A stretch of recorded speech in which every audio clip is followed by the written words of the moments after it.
हर हर महादेव। जय माता की।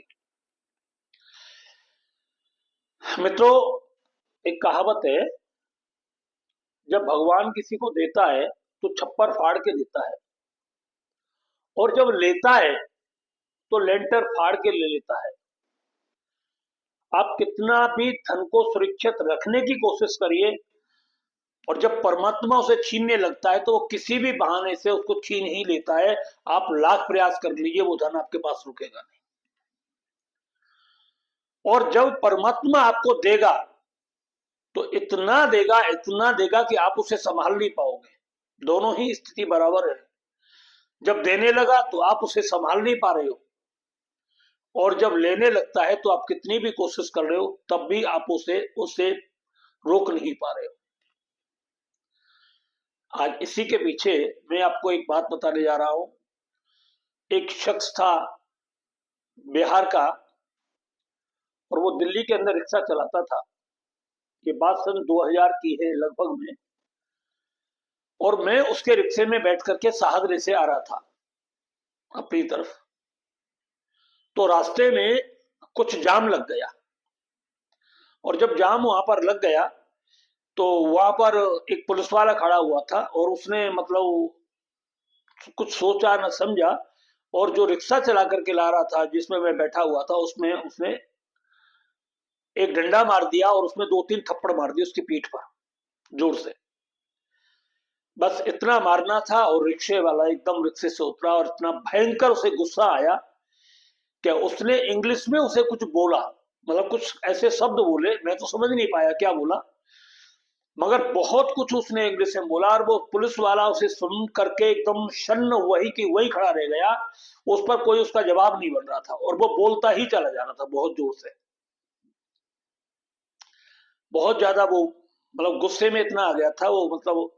और वो ऐसी मतलब स्थिति पैदा हो गई कि वो ये सोचने लगा कि अगर इसका कोई थाना या नजदीक है तो मैं इस पुलिस वाले की जाकर के उस थाने में कंप्लेंट करता हूँ कि आपका स्टाफ कैसा है।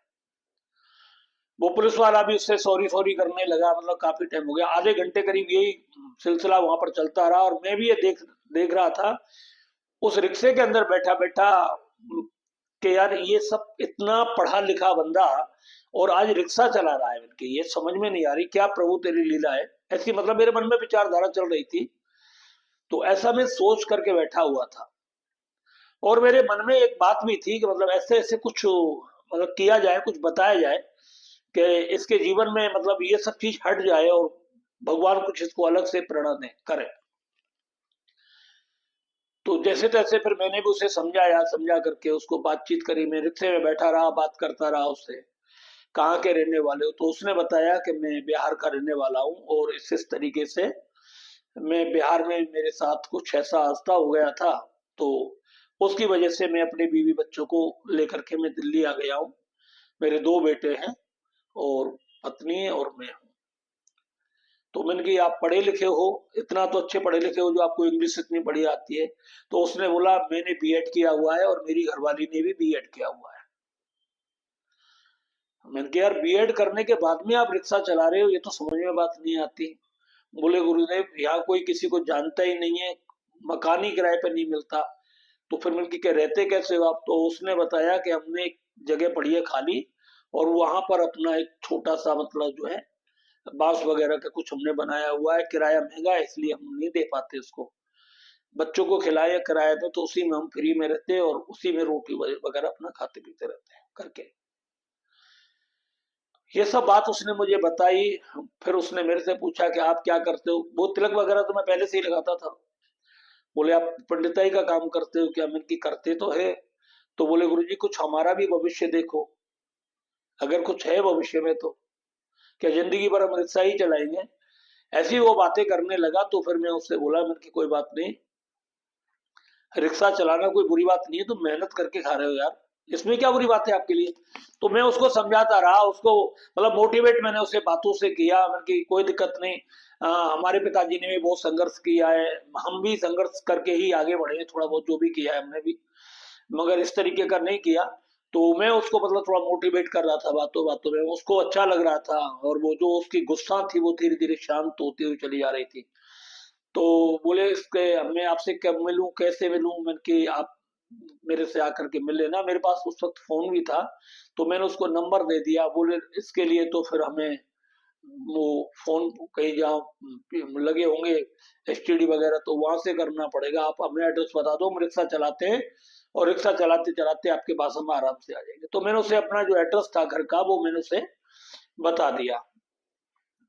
तो वो मतलब जो है 3-4 दिन बाद मतलब जो है मेरे पास आया। उस वक्त ऐसा था कि मैं पूजा कर रहा था, तो पूजा करके मैं मतलब थोड़ा हटने वाला था, समय थोड़ा था उसमें, आधे पौने घंटे लगता।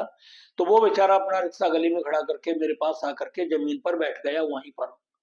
आधे पौने घंटे उसने वेट किया और वो नीचे बैठा रहा। हमारी मिसेस थी, उसने पानी वानी दिया, चाय वाय दिया, क्यों कि अक्सर लोग आते रहते हैं और आज भी आते हैं और पहले भी आते थे ऐसे तो। खैर तो पूरे उसने बोला कि भैया टेबल पड़ी थी कि बैठ जाओ यहाँ पर। तो बोले नहीं बहन, मैं ऐसी यही वैसा बैठ रहा हूँ, बढ़िया हूँ, कोई दिक्कत नहीं। और गुरुजी से मुझे मिलना है किसी भी तरीके से, कितना समय लगेगा? तो बोले इतना टाइम लगेगा, कोई दिक्कत नहीं, जितना भी लगेगा मैं आज मिल करके ही जाऊंगा। तो वो आपस में बात करते रहे। मैं नीचे उतर के आया तो देखा उसने, मैंने उसे देखा तो पैर छुए उसने, और वो सारी अपनी उसने जो बिहार की व्यथा थी वो सब उसने बताई। उसने बताया कि मतलब मेरी शादी हो गई थी और शादी में मतलब कुछ दहेज की कोई बात होगी, तो वो मेरे ससुराल वाले उसे दे नहीं सके, तो घर वालों ने उनसे झगड़ा कर दिया बहुत गलत तरीके से। और फिर साथ साथ मेरी घरवाली से भी झगड़ा करना शुरू कर दिया कि अपने बाप से ये लेकर के आ। पिता उसका इतना सक्षम नहीं था। अब रोज रोज का घर के अंदर कलेश था, और वो कलेश सुबह से शुरू होता था, शाम तक होता रहता था। कभी मेरे ससुराल वालों को गाली, कभी घर वालों को गाली, कभी मुझे गाली, कभी घरवाली को गाली। और यहाँ तक बात बता रहा था कि वो मेरे बच्चों के साथ भी द्वेषभाव करने लगे थे। मतलब तो बड़ी स्थिति बिगड़ गई थी घर की। तो मैंने क्या सोचा कि जब यही मेहनत मजदूरी करनी है तो कहीं बाहर जा करके कर लेते हैं। लोग कहते हैं कि दिल्ली में अच्छा काम धंधा चलता है, तो हम इस ये सोच सोच करके दिल्ली आ गए। तो ये सब उसने जब सारी बात बताई तो मन को लगता है कि इतना संघर्ष व्यक्ति करता है, और संघर्ष करते करते जब कोई व्यक्ति आगे लाइफ में बढ़ता है तो बहुत अच्छा लगता है। तो उसने मेरे से बोला कि मुझे आप कहाँ पर पूजा करते हो? तो मैंने उसको जगह बताई कि मेरी पूजा की छोटी सी जगह है, यहाँ बैठते हो। तो मैं वही चलना चाहता हूँ। ठीक है चलो। और मैं उनको ऊपर लेकर के वो दूसरी मंजिल में पूजा करता था, वहां आकर के मैं उनको बैठ गया। उसने मत्था वत्था टेका। तो उस कंडीशन में उस व्यक्ति ने वहां पर 50 रुपए पूजा की जगह पर चढ़ाए। मैंने कहा यार इतना तो आप कमाते भी नहीं होंगे, आपने इतना पैसा चढ़ाया, आप पैसा ले लीजिए। बोले नहीं मैं चढ़ा चुका हूँ गुरु जी, अब मैं ऐसा नहीं ले सकता। उसको मैंने बहुत प्रयास किया मतलब है, और वो मतलब उसने वो 1 रुपया भी उसमें से वापस मेरे से नहीं लिया। और वहीं पर दुर्गा सप्तशती थी, मैं दुर्गा सप्तशती का पाठ करता था उस वक्त। और मेरा नियम था, मैं पूरी दुर्गा सप्तशती का पाठ करता था। मैं शुरू से लेकर के लास्ट सिद्ध कुंज का स्तोत्र तक ये मैं पाठ करता था, ये मेरा नियम था हमेशा। तो उसने मेरे से बोला गुरुजी आप दुर्गा सप्तशती का पाठ करते हैं? मैंने दुर्गा सप्तशती का पाठ करता हूँ। और मैंने भी फिर उसे अपनी सारी व्यथा बताई कि मेरे पास भी कुछ नहीं था, गांव में था तो बहुत कुछ, मगर बच्चा हमारे लिए कुछ भी नहीं था, और हम भी ऐसी परिस्थिति में वहां से आए हुए थे। और मैं आकर के फिर मैंने दुर्गा सप्तशती का पाठ यहाँ पर करना शुरू किया। तो मुझे सब कुछ यहाँ पर इस दुर्गा सप्तशती के माध्यम से ही माँ भगवती ने मुझे दिया है। और ऐसा मेरे मुंह से कुछ निकला तो बोले फिर मैं भी माँ दुर्गा सप्तशती का पाठ करूं क्या, ऐसा मेरे जीवन में भी कुछ हो जाए तो मेरे मुंह से निकला कि क्यों ना, जरूर होगा। आप यकीन मानिए उस व्यक्ति के मन में कुछ भाव इस तरीके से उत्पन्न हुए। मतलब बोले फिर मुझे कैसे करना होगा? मैंने कि आपको जैसे सुविधा लगे आप ऐसे पाठ करिए। और मैंने कि शुक्रवार से आप इस पाठ को करना शुरू किया, क्योंकि मैंने शुक्रवार से ही पाठ को करना शुरू किया था। तो फिर मैंने कि तुम शुक्रवार से ही आप इस पाठ को करना शुरू करेंगे। अब उस व्यक्ति के दिमाग में ये बात आ गई कि मतलब जो है ठीक है भाई कैसे करना है। मैंने कि जहां आप पूजा करते हो, पूजा पाठ करते हो, उनके यहाँ करते हो। मैंने कि मांस मदिरा तो नहीं खाते? बोले हम बिल्कुल कुछ भी नहीं खाते। मांस मदिरा तो बहुत दूर की बात है, हम रोटी खा ले वही हमारे लिए बहुत चीज है। हम ना हम गांव में खाते थे और ना हम यहाँ खाते थे। वो वास्तविकता में बहुत शुद्ध व्यक्ति था, उसके आचरणों से पता लगता था। तो बातचीत से भी उसका पता लगा कि मतलब वो बहुत पवित्र आदमी था, मतलब कुछ खाता पीता नहीं था, ना शराब ना कुछ ऐसा। उसको कोई वो नहीं था। तो मैंने कि तुम मैंने बीएड किया हुआ है, आपकी घरवाली ने भी बीएड किया हुआ है, फिर तुम रिक्शा चलाते हो? बोले हमें कोई जानता ही नहीं है यहाँ पर, हम करें तो करें क्या। तो मैंने कि आप दुर्गा सप्तशती संस्कृत में पढ़ तो लोगे? बोल के बिल्कुल बहुत अच्छे तरीके से। तो मैंने कि आप मुझे पढ़ करके दिखाइए पहले। तो उसको मैंने दुर्गा सप्तशती मतलब जो है, मैंने कि हाथ पाथ धुलवाए, उनके साफ करवाए, और फिर मैंने दुर्गा सप्तशती दी, और नीचे रेल पर रख करके वहीं पर मैंने कुर्सी पर, और उन्होंने बिल्कुल एकदम एक एक शब्द इतने स्पष्ट तरीके से, मेरे से गलती हो जाती है मगर उनसे कहीं से कहीं तक भी कोई गलती नहीं हुई थी। उनके मुंह से बड़ा अच्छा लगा, और उनकी आवाज इतनी मधुर हो, मतलब बहुत ही मधुर, बहुत अच्छी आवाज में। मैंने कहा यार आप तो इतना अच्छा पढ़ रहे हो जिसकी कोई, मतलब भगवती की कृपा हो रही थी, मैं इस बात को मान रहा हूँ, उसके ऊपर ये सब माँ की कृपा हो रही थी वहां पर। और बड़ा मुझे एक मन को शांति, बहुत बड़ी आत्मिक शांति मुझे मिल रही थी। उसने बोला कि फिर मैं दुर्गा सप्तशती बाजार से लेकर के आऊं। मैं तो, मेरे पास एक पुरानी दुर्गा सप्तशती रखी थी। मैंने कि आप एक काम करो, नई ले जाओ मेरे वाली, वो नई थी मेरी वाली जिसपे मैं जब पाठ करता था। मैंने कि आप इसे ले जाओ, और मैंने कि मैं पुराने वाली निकालूंगा और मैं नहीं ले आऊंगा फिर बाद में, क्योंकि उसने 50 रुपए तो मुझे चढ़ाई दिए थे। तो मैंने कि आप कोई नहीं, मैं ऐसी जो पैसे आपने दिए, मैं नहीं कि दुर्गा सप्तशती ले आऊंगा, आप मेरी ले जाओ।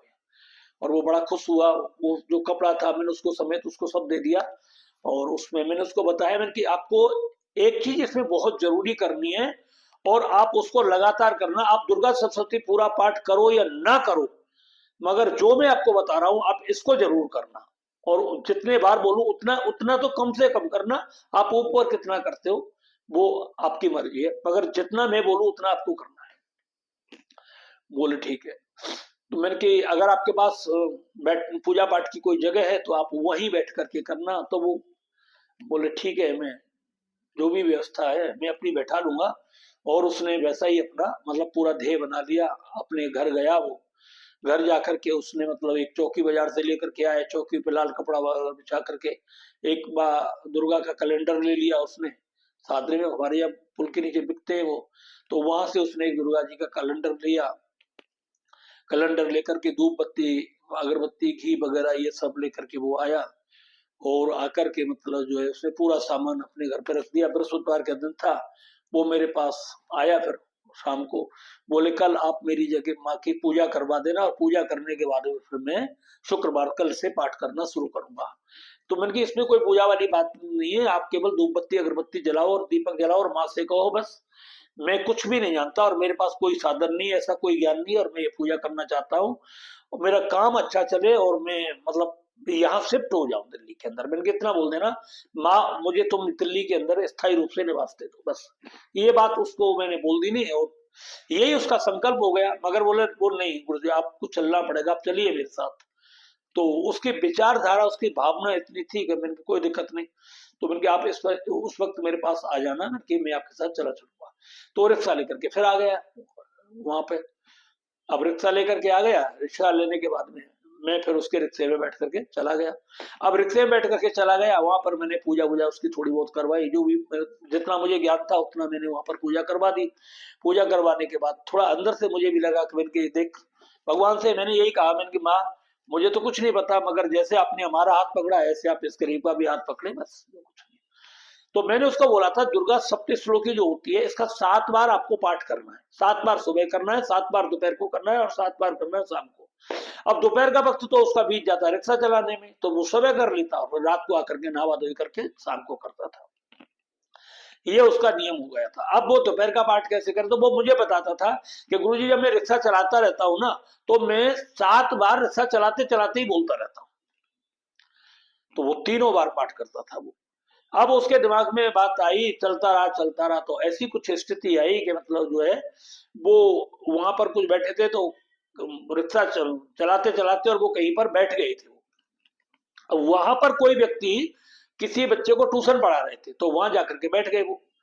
और वो कुछ मतलब उनसे मिस्टेक हो रही थी जो पढ़ा रहे थे, तो उन्होंने बोला कि थोड़ा सा मैं आपको बताऊं अगर बच्चे को कैसे पढ़ाया जाए, तो आप मेरे से बोले आपको जानकारी है इंग्लिश की? हाँ। बोले हाँ। तो उसके पास उसने जो ट्यूशन पढ़ाने की बात की, तो बच्चे को पढ़ाया। तो बच्चे को जब पढ़ाया तो वो जो टीचर था जो पढ़ा रहा था बच्चे को, उसको वो इतना प्रभावित हुआ उसको। बोले आप रिक्शा चलाते हो? हाँ। बोले कितना कमा लेते हो आप महीने में? बोले हम इतना कमा लेते हैं। बोले तो ठीक है, तुम इतने बजे से इतने बजे के बीच में हमारे पास आ जाया करो, हमारे पास बच्चे हैं, उनको ट्यूशन पढ़ा दिया करो। तो उसने बोला कि मैं जरूर कोशिश करूंगा उसे। और उसने मतलब अपना टाइम काट करके और बच्चों को ट्यूशन पढ़ाना शुरू करते। तो ये स्थिति पैदा हो चुकी थी। देखो भगवान हाथ पकड़ रहा है इसका, कि जो बच्चे उसने ट्यूशन पढ़ाए वो बच्चे बहुत अच्छे नंबर से पास हुए, और जो व्यक्ति पहले ट्यूशन पढ़ा रहा था उसके बच्चे बहुत कम नंबर से पास होते थे, और उसका हर बच्चा फर्स्ट आया, बहुत अच्छे स्कूल में नंबर आते थे। तो लोग, जो परिवार के जो बच्चों के माँ बाप थे, उन्होंने भाई कहा कि आपके तो बच्चे बहुत अच्छे, मतलब उनके नंबर आए बहुत अच्छे, मतलब बच्चे पढ़े हुए, मतलब ये किसने, तो वो फिर बच्चों ने बताया कि एक सर आए दूसरे, तो बच्चों के माँ बाप उससे मिलने लगे, बच्चों को माँ बाप मिलने लगे, बच्चे अब ज्यादा होने लगे उनके पास धीरे धीरे, तो मतलब उनसे बच्चे टूटने लगे। तो अब देखो लालच तो होता ही है, वो वहां पैसा कम मिल रहा था तो वो वहां पर आ गया। तो अब वो रिक्शा भी चलाता और सुबह और मतलब शाम के वक्त बच्चों को ट्यूशन भी पढ़ाता था और अपनी पूजा भी करता। तो ऐसा करते करते करते करते उसके पास बच्चे ज्यादा होने लगे, तो उसने क्या किया कि बच्चों को मतलब पढ़ाना शुरू कर दिया, और रिक्शे को उसने किराए पर उठा दिया, और धीरे धीरे उसने एक रिक्शा और किराए पर ले लिया, खरीद लिया, और वो रिक्शा भी किराए पर उठा दिया। तो 20, 25, 30 रुपए पर वो रिक्शा किराए पर उठता था, तो 50, 60 रुपए मतलब उसका जो पर डे का इनकम हो जाती थी, तो उससे उसका खाने पीने का खर्चा चल जाता था। और उसने एक किराए पर घर ले लिया, उस घर में वो रहना शुरू कर दिया। अब थोड़ी सी बात आ गई, अब बच्चे भी, मतलब वो भी बच्चे पढ़ाए ट्यूशन, और उसकी घरवाली भी पढ़ाने लगे। तो मतलब 50, 60 बच्चे उसके पास होने शुरू हो गए। अब जगह उसने ली, फिर एक किराए पर हॉल लिया, उसको भी मतलब जो है वहां पर पढ़ाना शुरू कर दिया, धीरे धीरे धीरे धीरे, मतलब ये है। और वो सालों उसने इसी तरीके से पढ़ाते रहे। जगह सस्ती थी जहां पर वो रहते थे, और भगवान की कुछ ऐसी कृपा हुई कि 2, 2.5 साल 3 साल के अंदर अंदर उसने अपना एक प्लॉट वहां पर खरीद लिया किस्तों में, फिर वो उसका अपना हो गया, और धीरे धीरे उसका मकान मकान भी उसने वहां पर बनाना शुरू कर दिया। फिर और भी जमीन जायदाद करी। फिर उसके जो बच्चे थे वो भी पढ़े, 2 बेटे थे उसके, वो उन्होंने भी मतलब जो है बीएड कर लिया। अब ईश्वर आज ऐसी कृपा हो गई कि आज वो लगभग में, मैं मतलब वहां जाता हूँ अक्सर करके, वो मिलता है घर, तो आज उसके पास मकान ही मकान, उसकी जगह ही जगह लगभग 2 से 2.5 करोड़ की उसके पास मौजूद है, 2.5, 3 करोड़ का उसकी जमीन है। मकान उसने दो दो 3 मंजिल बना लेने, और उसने नीचे मतलब अपने बच्चों को ट्यूशन पढ़ाने का ही वो उसने वो रखा हुआ, और आज भी पूरी फैमिली ट्यूशन ही पढ़ाती है उनकी। दोनों बेटे ट्यूशन पढ़ाते हैं, 2 बहुएं आई हैं वो भी बीएड है, वो भी ट्यूशन पढ़ाती है, और दोनों पति पत्नी जो थे वो भी, 6 व्यक्ति ट्यूशन पढ़ाते हैं आज वो। और 6 के अलग अलग मतलब जो है, दोनों बेटों के अलग मकान है, इनके अपने 2 मकान है जो रिक्शा चलाते थे, और दोनों बेटों ने अपने अलग अलग मकान ले लिया। बहुत अच्छी व्यवस्था परमात्मा ने शुरू कर दी उसकी। तो मैं आज आपको ये बता रहा हूं कि दुर्गा सप्तशती के अंदर सप्त श्लोकी जो है वो कितनी पावरफुल है, माँ दुर्गा कितनी जबरदस्त एनर्जी है इनके अंदर, कि कितनी जल्दी उसकी दरिद्रता को नाश किया माँ दुर्गा सप्तशती ने, दुर्गा पाठ ने। और फिर उसने मुझे बताया, मैंने कि तुम दुर्गा सप्तशती का सप्त श्लोकी का ही पाठ करते हो? तो उसने बोला नहीं गुरुदेव, आपने कहा था ना कि मैं पूरी दुर्गा सप्तशती का पाठ करता हूँ। तो मेरे दिमाग में भी यही आना शुरू हो गया था कि मैं भी पूरी दुर्गा सप्तशती का ही पाठ करूं। तो मैंने कि आपको तो कंठस्थ याद हो गई? बोले मुझे बिल्कुल कंठस्थ है, आप कहीं से भी पूछ सकते हो। और मैं उसको बीच बीच में पूछता था, तो वो बिल्कुल एकदम वहीं से धारा प्रवाह बोलते थे। और बोले कि मैं जब बिल्कुल सोता हूँ रात को तो दुर्गा सप्तशती पढ़ते हुए सोता हूँ, और जब जगता हूँ तो वही हुआ जहां से मेरी समाप्त होती है वहीं से फिर शुरू हो जाती है, और वो चलती रहती है। मेरा 1 मिनट भी ऐसा, एक पल भी मेरा ऐसा नहीं जाता है कि मैं दुर्गा सप्तशती के बगैर रह जाऊं, मैं दुर्गा सप्तशती के पाठ के बगैर रह जाऊं। मेरी घरवाली भी दुर्गा सप्तश्लोकी का पाठ करते हैं, मेरे बच्चे भी दुर्गा सप्तश्लोकी का पाठ करते हैं, मेरी बहुएं जो आई है वो भी बहुत संस्कारी हैं, वो भी दुर्गा सप्तशती का पाठ करते हैं। और माँ दुर्गा ने अपनी उस महामाया ने मुझे इतना दे दिया है कि अब मैं उसके लिए मतलब मेरे पास कोई शब्द नहीं है। और जो मेरे माँ बाप जो थे आज वो सब मेरे पास आते हैं, महीनों महीनों रह करके जाते हैं। और आज वो खुद कहते हैं, गांव में भी फिर जो मेरी जमीन थी वहां पर भी वो बताता था कि मैंने उसको बनवाया है, और बहुत अच्छा मकान बनवाया। हम कभी जाते तो उसी मकान में जाकर के अपने रुकते हैं, पर वो बना करके हमने माता पिता को दे दिया है कि आप इसमें रहो। भाइयों की भी हमने मदद की है।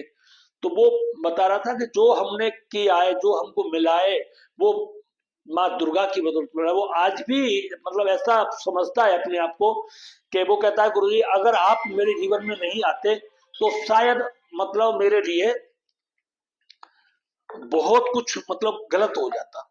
तो ऐसा उसके मन में ये भाव जब उत्पन्न हुआ तो मैं समझने लगा कि जो भी है सब ठीक है, माँ भगवती की कृपा है, आपको घबराने की जरूरत नहीं है किसी भी तरीके से, और बस ऐसे ही आप बरकरार बनाए रखना और ये माँ भगवती की कृपा बनी रहेगी।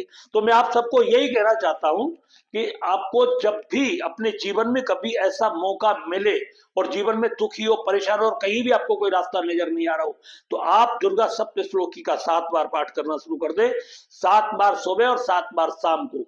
आप देखोगे आपके जीवन में जबरदस्त चमत्कार आने शुरू होंगे। माँ भगवती किस क्षण आपका हाथ पकड़ ले, कब आपकी जिंदगी को मतलब आबाद कर दे, कब आपके जीवन में धन की बरसात कर दे, इसका कोई पता नहीं। आप पूरी श्रद्धा और विश्वास के साथ करिए, बहुत अच्छे आपको रिजल्ट मिलेंगे। हर हर महादेव, जय माता की।